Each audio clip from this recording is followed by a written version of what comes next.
Gracias. Bueno, y continuando con la segunda conferencia del día y con el tema Efectos de las medidas cautelares, nos acompaña el maestro Raúl Melgar Díaz, quien es licenciado en Derecho por la Universidad Mesoamericana, donde también cursó la especialidad en Medios de Control Constitucional. Es maestro en Derecho con especialidad en Fiscal por la Universidad Iberoamericana, Campus Tijuana. También es maestrante en Impuestos por el Instituto de Especialización para Ejecutivos. El licenciado Melgar es socio director jurídico de la firma MD Consultor de Negocios, con sede en Tijuana, San Luis Potosí y Oaxaca. Bienvenido, licenciado. Gracias.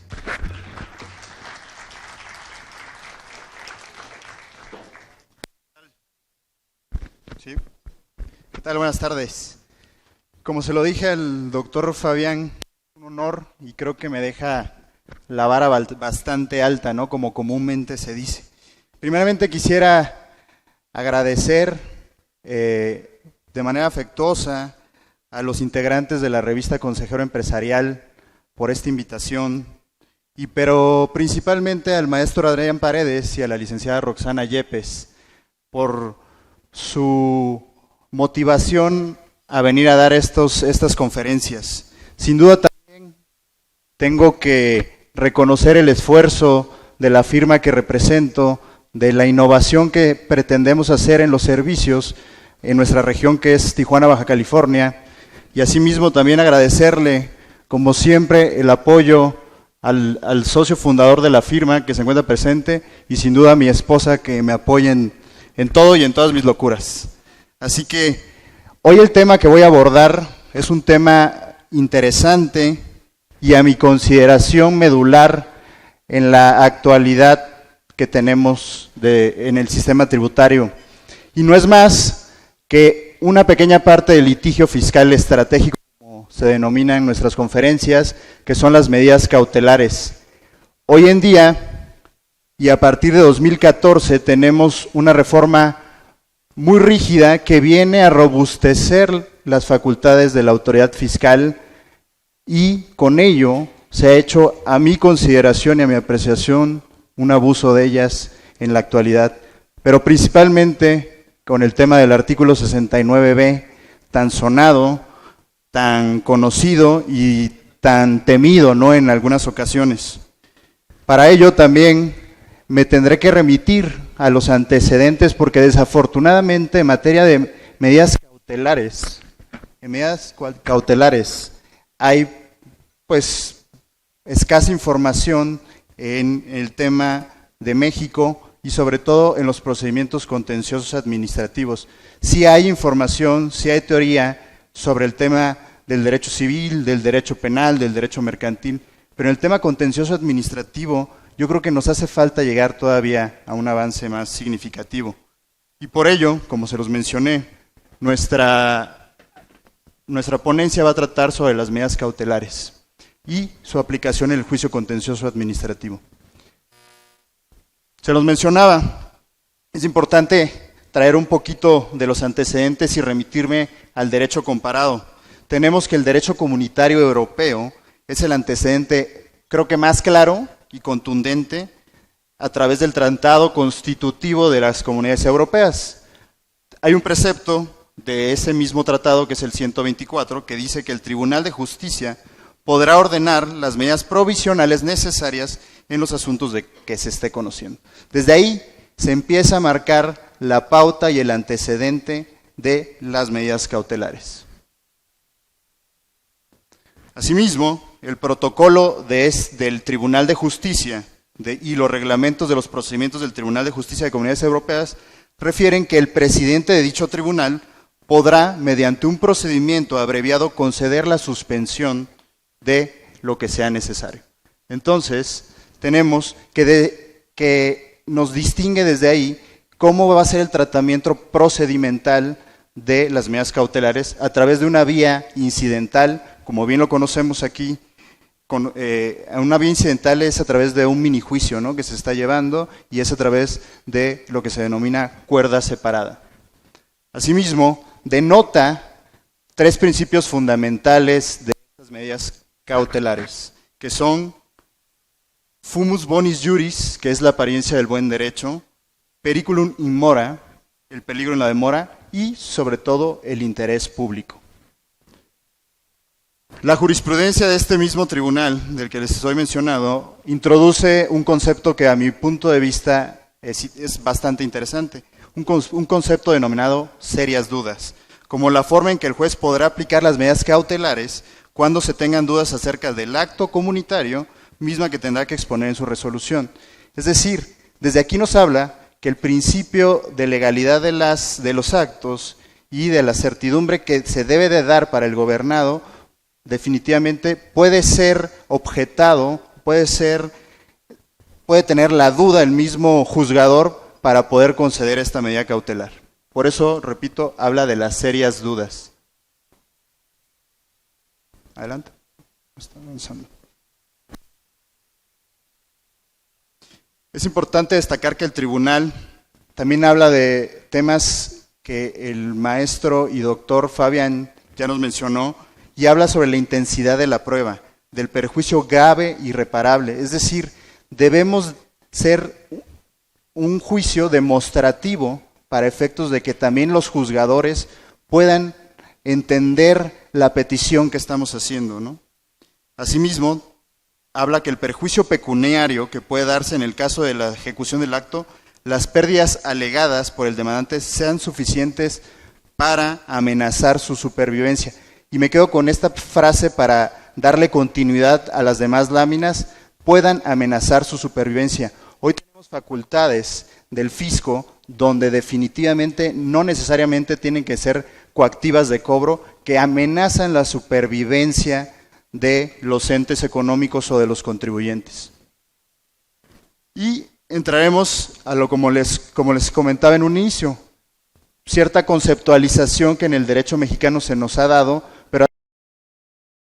y el Tribunal Superior del Distrito Federal, hoy Ciudad de México, refiere que las medidas cautelares son aquellas obligaciones en que el imputado, la persona a la que se le sigue una investigación o proceso penal por un determinado hecho, deberá cumplir a fin de asegurar que no se sustraerá de la acción de la justicia, no se obstaculizará el proceso y no se pondrá en riesgo a la víctima.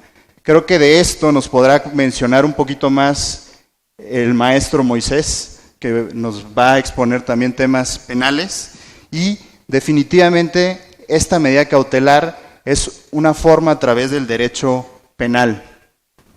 Dentro del contexto literario inclusive y el acervo jurídico, Rafael Martínez Morales nos habla de medidas cautelares, son determinaciones jurisdiccionales en cuya virtud se toman prevenciones tendientes a evitar un daño o peligro, con el procedimiento y los requisitos establecidos legalmente y destinados a garantizar la eficacia de la sentencia. Asimismo, y aquí creo que voy a hacer un paréntesis, en donde el juzgador tomará una providencia previa en la que determinará decretar el aseguramiento precautorio de cierto derecho que se presuma corresponde al solicitante, y donde entran conceptos y principios que establece nuestra Carta Magna en el 17 constitucional, que es la tutela judicial efectiva, y que hoy en día, a través de la reforma de septiembre de 2017, se enaltece este principio que debemos de irlo aplicando en los litigios para efectos que también el juzgador pueda entender y pueda privilegiar la resolución de las controversias que se estén planteando. Como se los mencioné, los principios que versan a la medida cautelar, como en el derecho europeo, y a través de la jurisprudencia de los tribunales y de la Suprema Corte, se ha definido que los principios para otorgar las medidas cautelares también tendrán que ser la apariencia del buen derecho, el peligro en la demora y sobre todo también el interés público o interés social. La apariencia del buen derecho, y para entrar en el contexto ya de una explicación, y yo creo que me voy a bajar porque me siento como que me están observando todos, ¿no es cierto? Para efectos de estar más cómodos. Dice, la apariencia del buen derecho es un principio que sustenta el conocimiento preliminar del asunto dirigido a lograr una decisión de mera probabilidad respecto a la existencia del derecho discutido. Aquí creo que es un juicio de valor que hará el juzgador a efectos de que presuma que le asiste al derecho al solicitante. De eso trata la apariencia del buen derecho. Es una premisa que a través de la decisión de un juzgador, y en este caso ya hablando y remitiéndonos al tema del juicio contencioso administrativo, lo tendrá que hacer el magistrado instructor que conozca del asunto. El peligro en la demora, asimismo, es el principio que sustenta la violación de los derechos del solicitante de la medida que puede darse como consecuencia a la tardancia en el dictado de la resolución de fondo. Y yo aquí distinguiría algo, creo que es muy interesante. No es lo mismo que nos otorguen una medida cautelar a las 24 horas, como lo dispone el artículo 28, fracción tercera de la Ley Federal de Procedimiento Contencioso Administrativo, a que nos otorguen una medida cautelar después de 6, 8 o inclusive un año que se resuelve un juicio en la vía sumaria, o inclusive 2 años en temas de juicio ordinario. Entonces, aquí creo que son dos principios que tendrá que ponderar el juzgador, pero también, y es una parte donde vamos a empezar a platicar, también solicitarlo el contribuyente, el actor, el que esté en la controversia, porque de ahí parten mucho de las decisiones del juzgador. Y entrando en materia, la Ley Federal de Procedimiento Contencioso Administrativo nos refiere en su artículo 26 que la Sala Regional podrá decretar medidas cautelares positivas, que son de las que vamos a hablar y vamos a ejemplificar en láminas posteriores, entre otros casos, cuando tratándose de situaciones jurídicas duraderas, se produzcan daños sustanciales al actor o una lesión importante al derecho que se pretende. Entonces, quedémonos con daños sustanciales al actor para efectos de enfatizar en nuestros litigios, en nuestras peticiones, y el juzgador puede entenderlas de esta manera. Asimismo, el artículo 28 ya nos habla en concreto de lo que es la suspensión y cuándo se podrá conceder, ¿no? Y uno de los temas principales dice que se concederá siempre que no se afecte el interés social ni se contravengan disposiciones de orden público. Sean de difícil reparación los daños y perjuicios que se causen al solicitante y tratándose de suspensiones de actos de determinación, liquidación o cobro de contribuciones, si se ha constituido o se constituye la garantía del interés fiscal ante la autoridad ejecutora. Recordemos que anteriormente, por ahí del 2013, se solicitaba que previamente se solicitara la suspensión del acto a la autoridad ejecutora. Después de esta reforma, ya nos permite acudir directamente al tribunal, a la sala regional que sea competente para solicitar esta medida, siempre y cuando esté garantizado el interés fiscal. Y esto hablando de temas donde, como lo menciona este párrafo, se traten de determinaciones, liquidaciones, ejecución o cobro de contribuciones. Creo que aquí empezaremos a discernir de manera profunda el tema que hoy nos ocupa y cómo aplicar de manera efectiva una medida cautelar. ¿Cómo aplicarla? Simplemente es demostrando que se trata de situaciones jurídicas duraderas. Demostrar que de no otorgarse se producirán daños sustanciales. El tiempo que representará una afectación a los derechos del solicitante y algo muy importante como lo venía mencionando, la causa de pedir. Y vuelvo a hacer un paréntesis aquí sobre el tema de la causa de pedir. Considero oportuno traer ese precepto a este foro porque es una situación interesante donde los juzgadores, y pasa cuando uno está en el litigio, ¿no? A mí, en alguna ocasión, hace muchos años, cuando acudí a una sala regional, simplemente para autorizar a unas personas, bien me dijo la secretaria, en efecto, se autorizaron para oír recibir notificaciones, pero no las autorizaste para imponerse de autos. Y ahí ella me hizo recordar que la causa petendi o la causa de pedir es importantísima para que el juzgador, el tribunal, el magistrado instructor que esté conociendo pueda conceder lo que le estemos pidiendo y en este caso pueda conceder una medida cautelar para el efecto que nosotros lo solicitamos.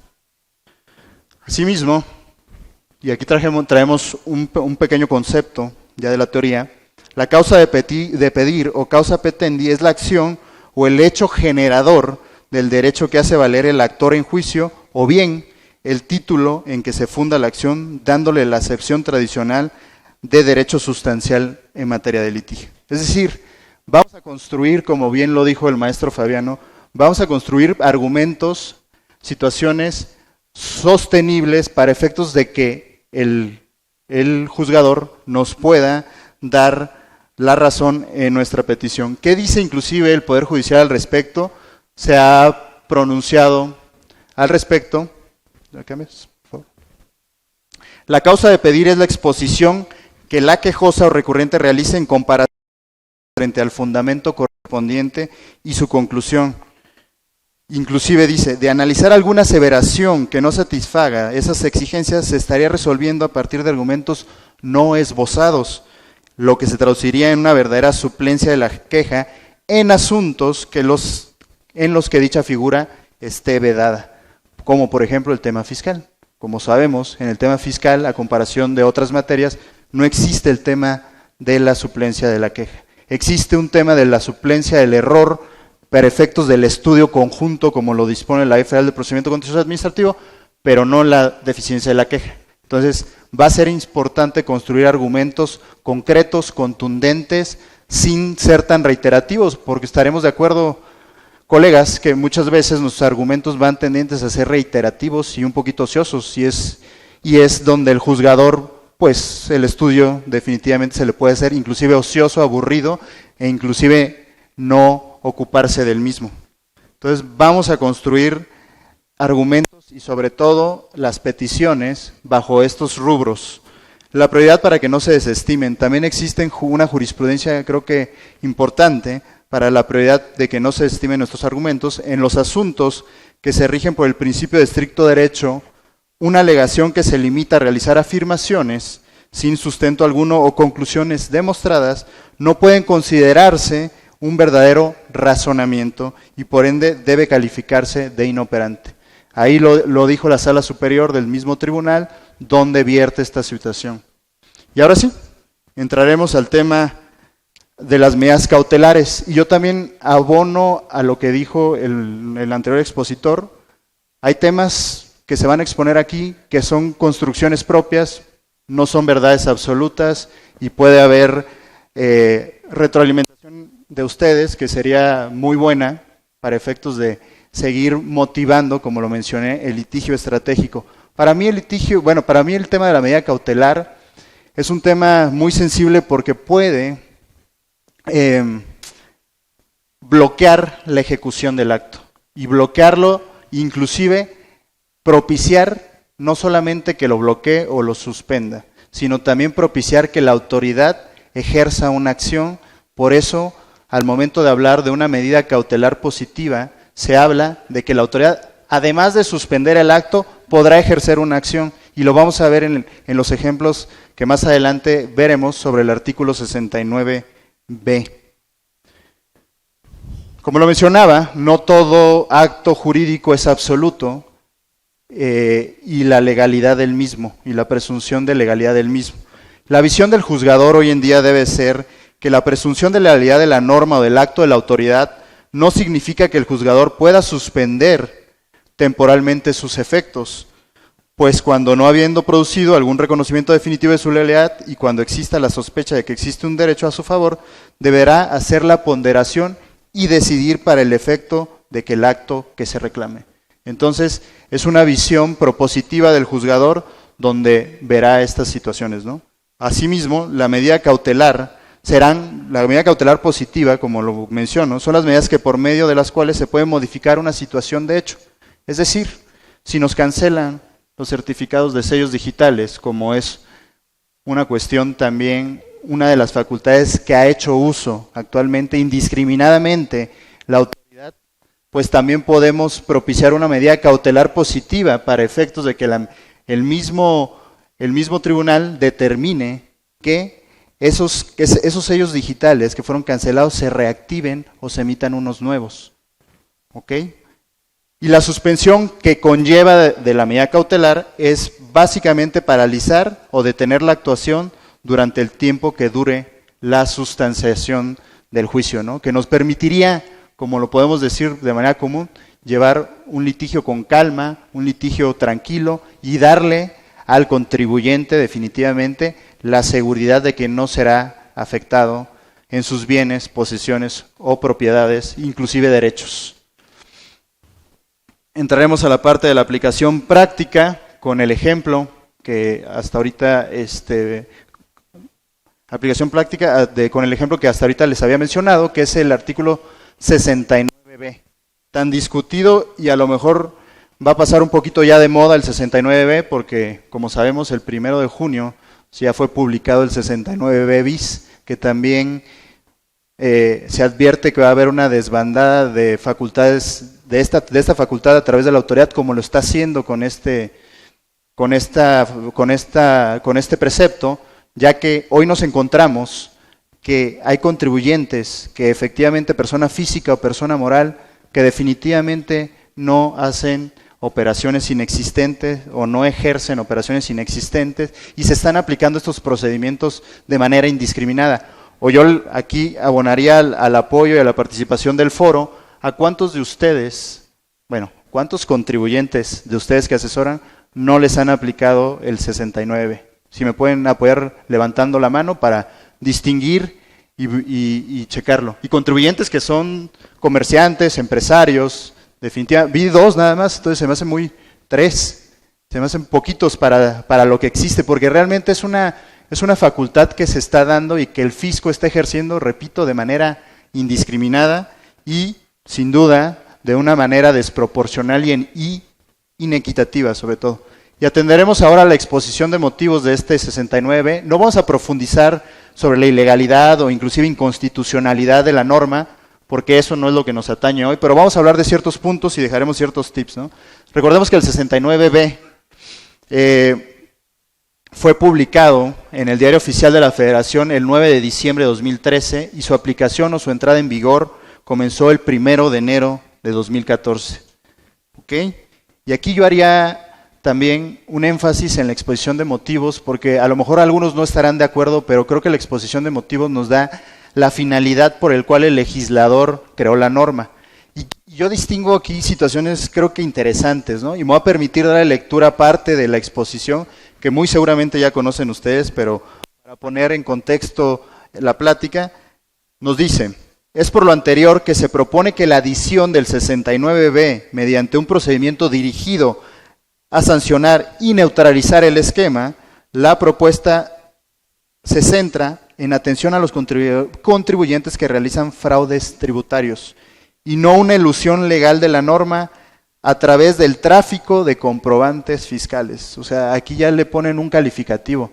Solamente existía en el Código Fiscal, en las leyes aduaneras, el tráfico de mercancías, pero hoy ya ponen una nueva denominación, el tráfico de comprobantes fiscales. Y es de vital importancia, dice el legislador, tener en mente que esta propuesta no está enderezada contra los contribuyentes honestos y cumplidos, ni siquiera versa sobre la ilusión legal que permite a los ciudadanos, por economía de opción, el régimen más benigno. Y aquí yo me detendría de nuevo para hacer énfasis en esta concepción del legislador donde dijo que no va dirigido a los contribuyentes honestos y cumplidos. Y hoy en día el 69 está siendo aplicado a contribuyentes que definitivamente son honestos y son cumplidos, pero de una manera coactiva, y yo lo distingo de esta manera. Ellos están ejercitando estas facultades como la cancelación de sellos digitales, como el 69B y ahora lo que viene del 69 bis, para ya no ejercer mayores recursos de personal, económicos, porque realmente a través de los sistemas pues pueden paralizar absolutamente una empresa. A través de una declaratoria en el Diario Oficial de la Federación, en su página del SAT, puede paralizar a la empresa, puede evidenciar a la empresa que aparentemente no está realizando actividades y han dejado de usar las facultades coactivas de cobro en el caso, y porque anteriormente recordemos que también una de las facultades más usadas era la inmovilización de cuentas bancarias en algunas situaciones, y ahora ya no. O sea, sí y no, ¿no? Pero ahora están tendiendo a la cancelación de sellos digitales, ¿no? Como una manera de invertir menos recursos, de hacerlo más fácil, de no pedirle permiso a la Comisión Nacional Bancaria y hacerlo directamente a través de sus sistemas y poder generar esta afectación que se puede prolongar. Yo he visto empresas que una cancelación de sellos digitales se puede prolongar por el tema de los casos de aclaración, las solicitudes, más de 6 meses, 8, inclusive un año. Vi alguna vez una empresa, pero para eso son, digamos, estas propuestas que se vienen a hacer a la postre de estas conferencias. Y ahora sí, ¿qué son las operaciones inexistentes? Si la autoridad fiscal detecta que un contribuyente emite comprobantes sin contar con los activos, el personal, la infraestructura o la capacidad material directa o indirecta para prestar los servicios o producir, comercializar o entregar bienes que amparen tales comprobantes, o bien que dichos contribuyentes se encuentren no localizados, se presumirán inexistentes las operaciones. Voy a leer algo de nuevo. Sin contar con los activos, personal, la infraestructura o la capacidad material. Yo siento que es muy subjetivo el tema sin contar, porque si yo tengo una máquina, una computadora, un escritorio, eso ya es un activo. Si tengo un personal, ya es parte de un personal. Si tengo la infraestructura donde estoy rentando una oficina, ya existe infraestructura. Entonces, es un tema muy subjetivo y que, repito, está abusando de estos esquemas. Distinguiendo esta parte, volvemos a mencionar los elementos. Emite comprobantes fiscales sin contar con activos, personal, infraestructura o capacidad material. Entraremos a las denominaciones que hoy comúnmente, o los motes que se les han hecho a los contribuyentes, los denominados EFOS, que serían las empresas facturadoras de operaciones simuladas, y los EDOS serían las empresas deductoras o que deducen operaciones simuladas. Algunos de los, básicamente, características que ellos podrían tener son: tiene un amplio objeto social el EFO, emite un CFDI por operaciones no realizadas, no tiene personal para realizar sus actividades y no cuenta con los activos para llevar a cabo operaciones que se facturan. Los EDOS pueden tener uno o varios EFOS, cumplen con sus obligaciones fiscales en tiempo y forma, aparentemente, ¿no?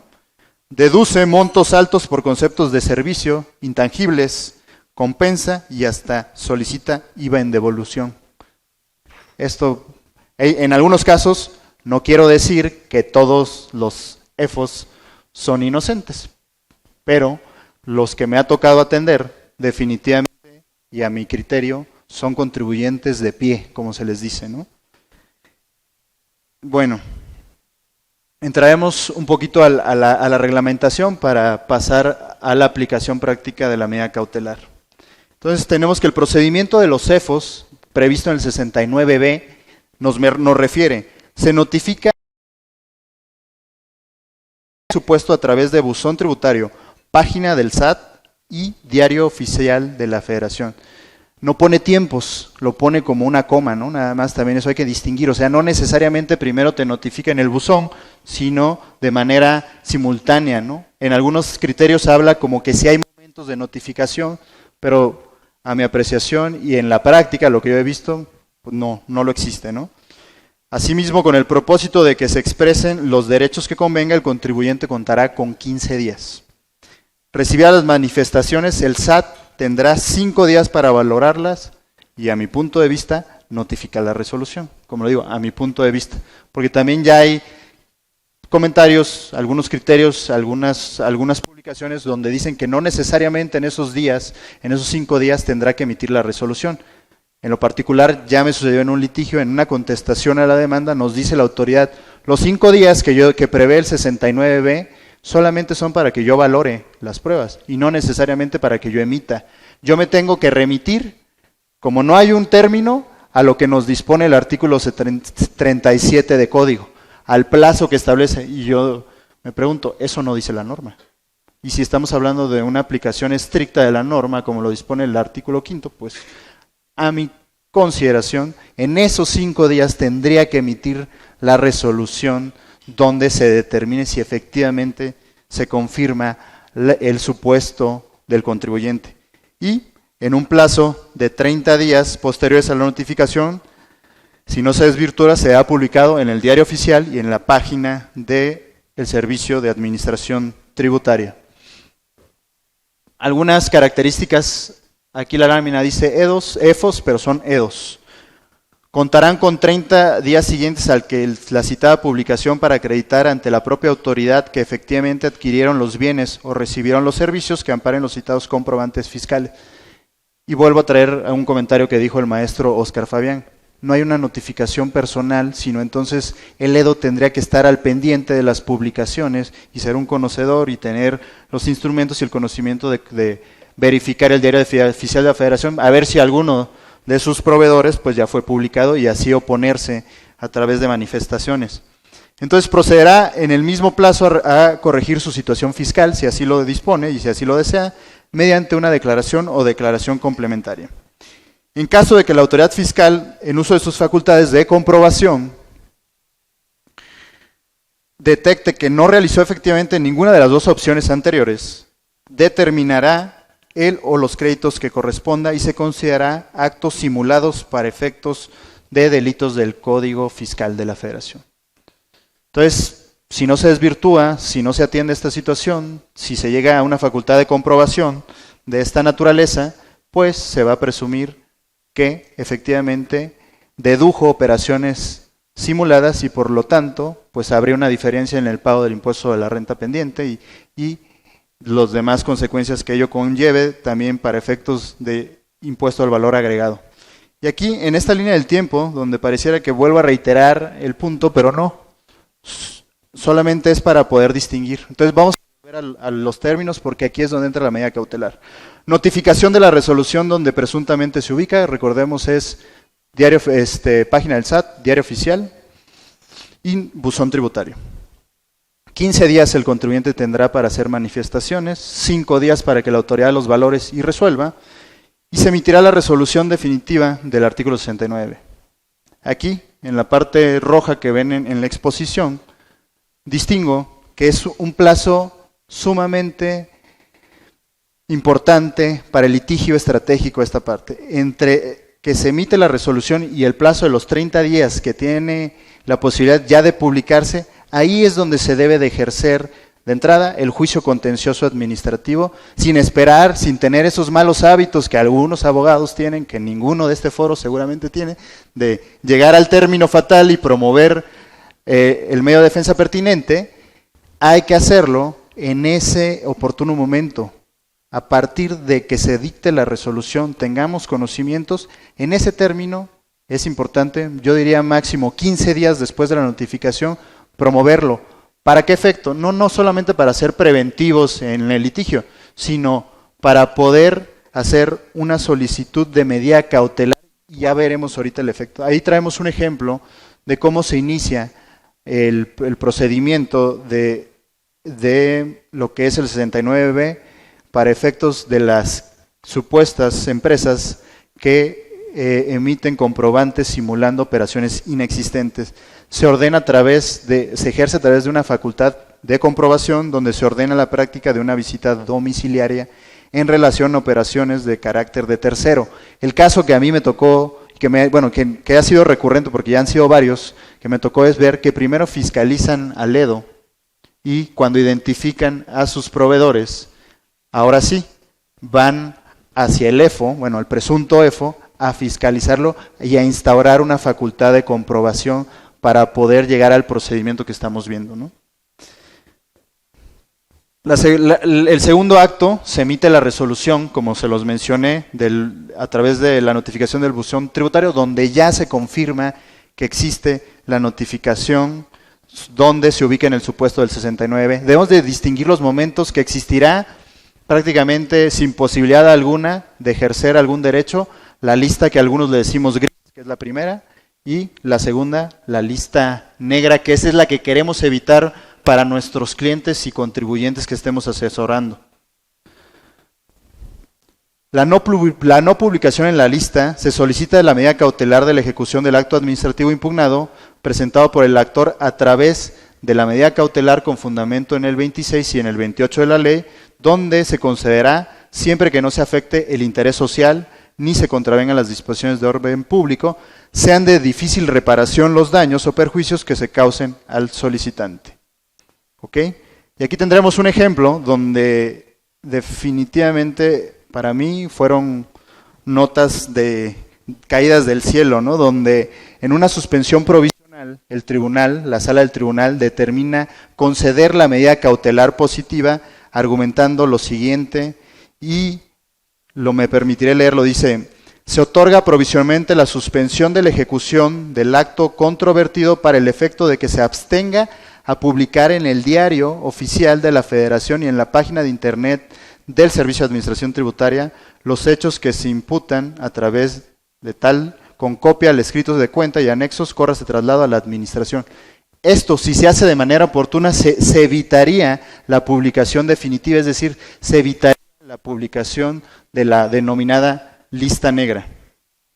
Y con esto, pues tendremos tres efectos, ¿no? La felicidad de nuestro cliente, que eso es lo que a nosotros nos debe de interesar, ¿no? La segunda, que no se publique al presunto EFO en la lista definitiva.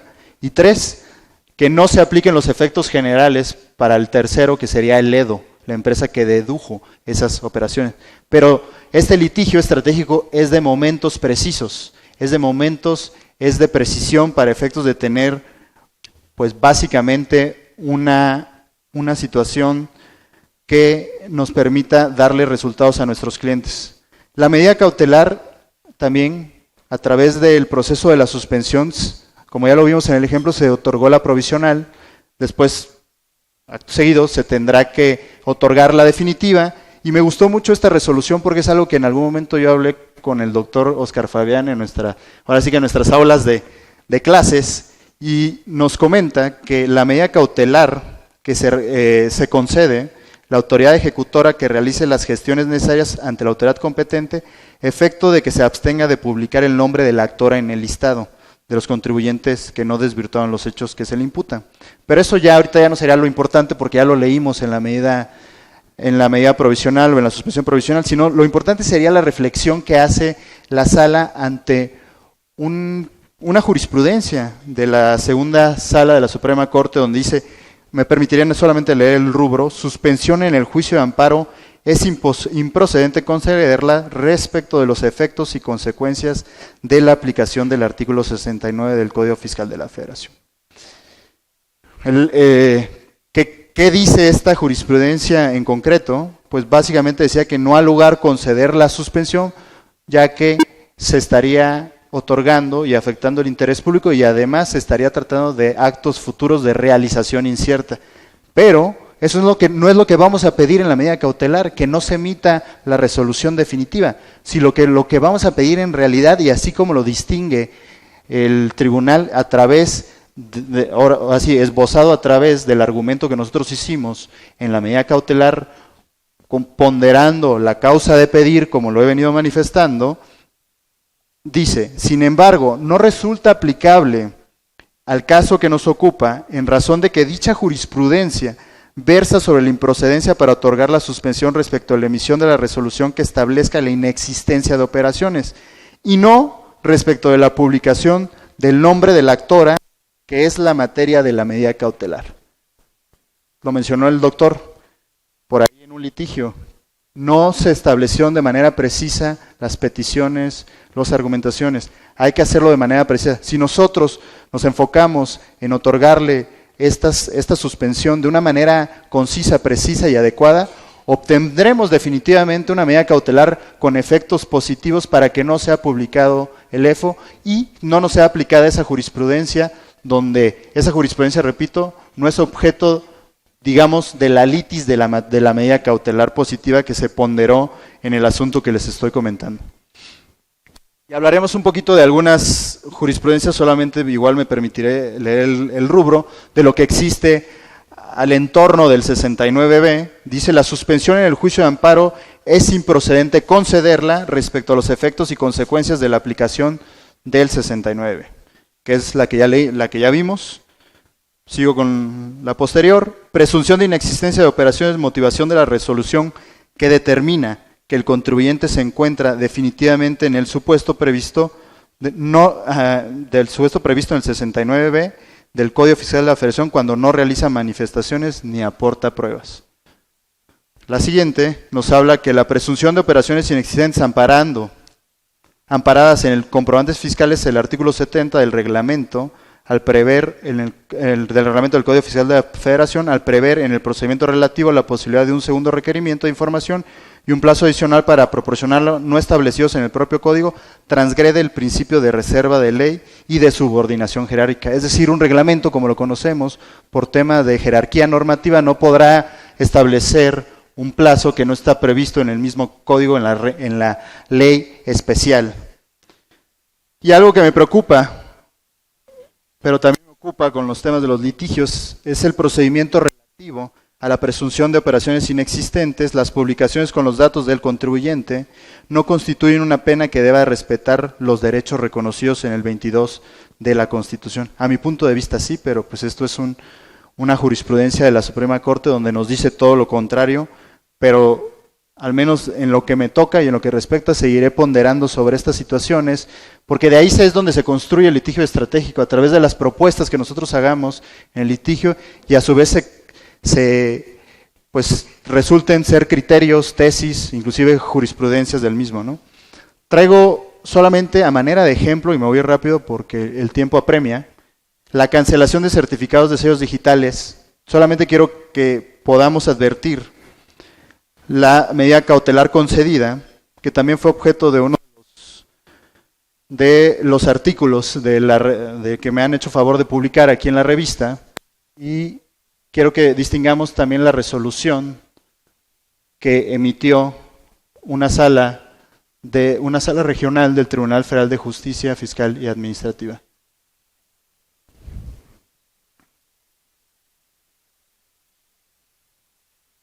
Ok.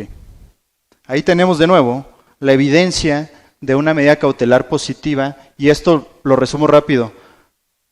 La cancelación de sellos digitales de este contribuyente se dio por una verificación de domicilio, que es muy común. Es así como se inicia. Una verificación de domicilio donde se le deja al arbitrio de un funcionario del Servicio de Administración Tributaria que probablemente no esté tan preparado ni tampoco tan instruido en el tema, a ejercitar estas verificaciones con 2 o ahora ya 3 tipos de cuestionarios distintos. El verificador asiste a la empresa, al domicilio, eso era una persona moral, y determina que en efecto, que no se cumplen los elementos del domicilio fiscal previstos en el artículo 10 del Código Fiscal de la Federación. Recordemos que el primero refiere para personas físicas, en la fracción primera, la fracción segunda para personas morales. Pero hay una diferencia, en una dice donde esté el principal asiento de sus operaciones, ¿no? Más o menos dice eso.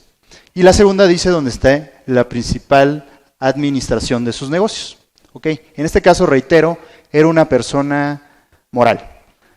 El verificador argumentó, y era una farmacéutica, entonces argumentó, no tienes a la vista el inventario que deberías de tener, ¿no? Para efectos de poder corroborar que efectivamente te dedicas a la distribución de medicamentos. Desde ahí, pues evidentemente con lo que estoy diciendo, es totalmente infundado, inoperante el argumento y la visión del verificador. Entonces se procede a la cancelación de sellos digitales. Al momento de proceder a la cancelación de sellos digitales, como lo sabemos, pues es una herramienta que nos va a permitir emitir el CFDI.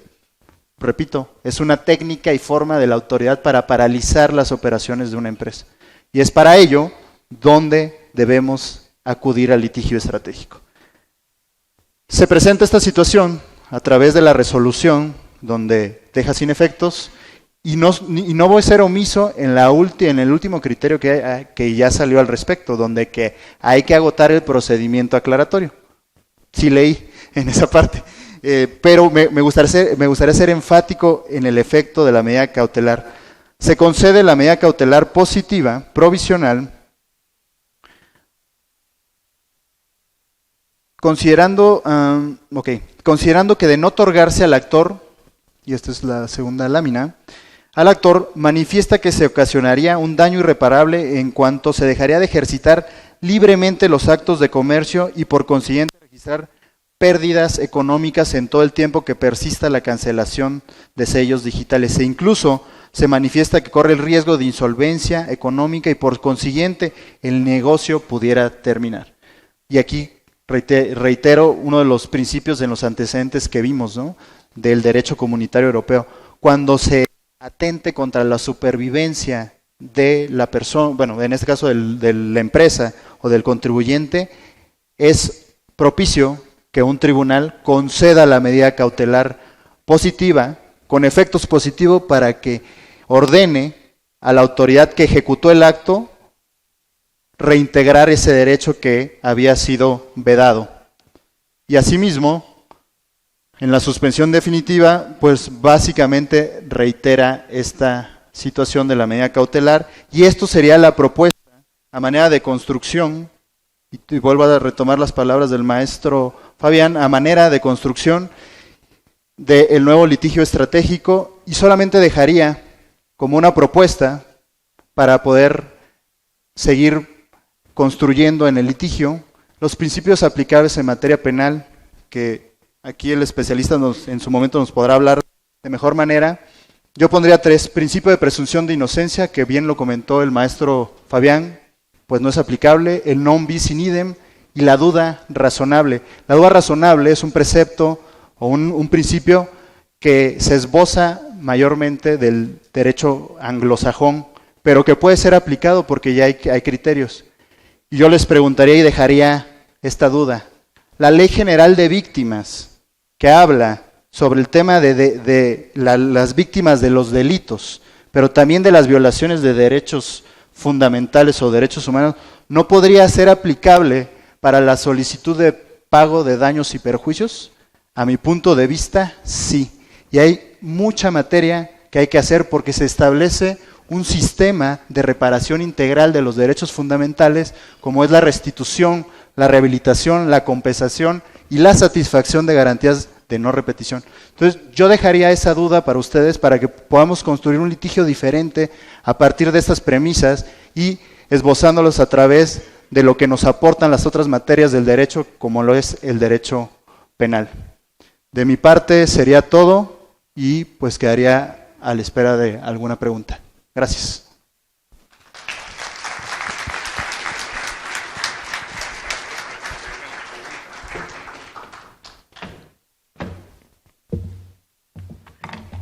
¿Alguna pregunta?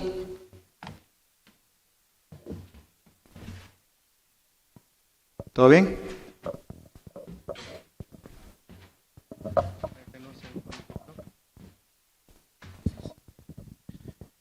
Muchas gracias por tu intervención. ¿Qué experiencia han tenido en el área de litigio respecto a medidas cautelares positivas o conservativas en el tema de no aplicar decretos, acuerdos, o el otro tema es liberar cuentas bancarias o liberar o no permitir tampoco que se tomen fondos o cuentas que ya están embargadas, como también medida conservativa, ¿no?, de este hecho en lo que ya estás en el litigio? Claro. Y muchas de las veces hay más, ¿no?, que no se prorroguen términos o que se den otro tipo de medidas, pero lo más importante es si tienes experiencia en el tema, sobre todo estos dos, de la aplicación de decretos, acuerdos que son impugnados como norma general y que se solicita también como medida conservativa que no se apliquen al contribuyente. Claro. Pues sí hemos tenido experiencia en los ambos como una propuesta de defensa a través de la aplicación definitivamente de los principios donde el Tribunal de Justicia Fiscal, bueno, ahora administrativa nada más, puede ponderar esa protección de los derechos fundamentales a través del control difuso. Desafortunadamente no hemos tenido un resultado de medida cautelar en ese aspecto, pero sí en el tema de inmovilización de cuentas bancarias, sobre todo en los asuntos que atañen al Infonavit, ¿no?, que hoy en día es uno sistemático. De hecho, también hay un artículo, creo que de esta edición, sobre de la ilegalidad del PAE ejercido por el Infonavit. ¿Por qué? Aquí la propuesta o la ponderación del derecho se habla de que en el caso del Infonavit y propuesta de medida cautelar positiva es que el Infonavit toma como orden de preclusión lo que establece el 155, entonces él se va directamente hacia la inmovilización de cuentas bancarias. Entonces la propuesta que hemos hecho a la sala regional de nuestra sede es la medida cautelar y nos las han concedido para ese efecto, para que inclusive no se, pues porque, bueno, que no se inmovilice esa parte, pero tampoco se sustraiga el dinero, ¿no? Porque también, sin llegar al proceso del 56 ter, que ya habla cuando hay un crédito firme, ¿no? Consolidado el crédito, hay una posible transferencia de fondos. Pero, desafortunadamente, el Infonavit había hecho, o ha ejercido, previo a esa situación, este tema, ¿no? Y nos los han concedido. Pero bajo la ponderación de una mala aplicación de la norma en el caso del Infonavit 155 y 156 ter. ¿Algún otro? ¿Todo bien? ¿Todo claro?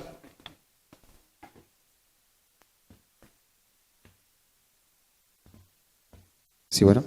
Una pregunta, Raúl. ¿Dónde, en caso de, vamos suponiendo que esta Ley General de Víctimas y esta propuesta del resarcimiento de daños y perjuicios, con base en estos parámetros, dado que la sala ha establecido, la primera sala, la reparación integral, pero aquí sí tenemos una lista y una especificación de cómo hacer la reparación misma. ¿Dónde lo has solicitado? ¿Dónde sugerirías solicitarlo? ¿En vía de tribunal? Porque entendemos que en vía de amparo no sería un medio para solicitar esta reparación. Claro, donde nosotros lo hemos solicitado es como para apoyar y abonar, porque, Dios, salvo que ustedes nos podrían retroalimentar en temas de pago de daños y perjuicios, pues realmente vemos escasas sentencias donde se condene al Estado a poder hacer una reparación. Solamente de uno de los más conocidos, pero que ni siquiera tiene que ver con el tema fiscal, donde el Tribunal Federal, entonces, en ese entonces de Justicia Fiscal y Administrativa, determinó la indemnización a un indígena huichol por ahí. Entonces, yo nunca lo he visto y solamente lo hemos hecho a través inclusive, del argumento en el mismo juicio contencioso y a través de una vía incidental como una propuesta meramente. Pero es ahí donde yo podría esbozar un argumento como mero soporte de la reparación o del perdón del pago de daños y perjuicios, porque desafortunadamente no me ha tocado ver algo contundente en ese tema cuando existen violaciones claras como el tema del 69B, como el 17H, como las inmovilizaciones de cuentas bancarias, donde tenemos a cuentas de que hay un perjuicio claro, inclusive un perjuicio económico el que se genera a través de estas facultades. Es ahí donde se podría aplicar. ¿Alguien más? ¿Todo bien? Excelente. Mel.